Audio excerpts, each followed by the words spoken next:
বিসমিল্লাহির রহমানির রহিম। আসসালামু আলাইকুম।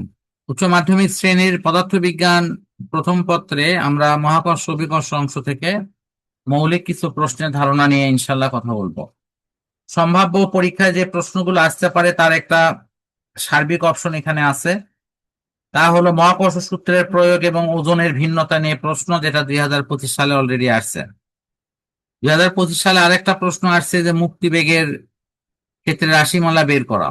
তো এই দুইটা প্রশ্ন বাদে বাকি যে প্রশ্ন এখনো অন্তত দুইটা আছে, তা হলো অভিকর্ষ ত্বরণ পরিবর্তন, এটা 2023 সাল 18 সাল আসছে, এবং মহাকর্ষ সূত্রের ব্যবহার বস্তুর উপগ্রহ, এইটা নিয়ে প্রশ্ন আসছে 2023 সাল, 19 সাল, 18 সাল। আমার ধারণা এই দুইটা টপিকস আসার সম্ভাবনা সবচেয়ে বেশি। সুতরাং তোমরা আগে এই দুইটা টপিকস আগে কমপ্লিট করবা।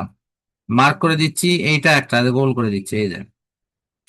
দ্বিতীয় হলো তোমার এটা যে অভিকর্ষ ত্বরণের পরিবর্তন, এটা এটা কমপ্লিট করার পর তোমরা মুক্তিবেগ এটা পড়বা। আমার ধারণা মুক্তিবেগের অংশটা রিপিটেড প্রশ্ন হিসেবেও আসতে পারে, কারণ এটা খুবই গুরুত্বপূর্ণ প্রশ্ন মুক্তিবেগেরটা।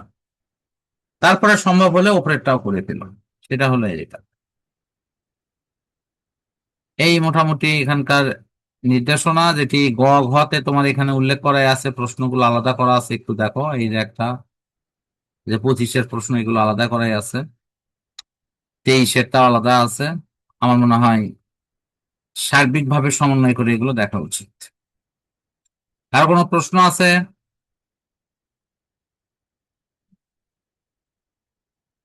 প্রশ্ন আছে কি?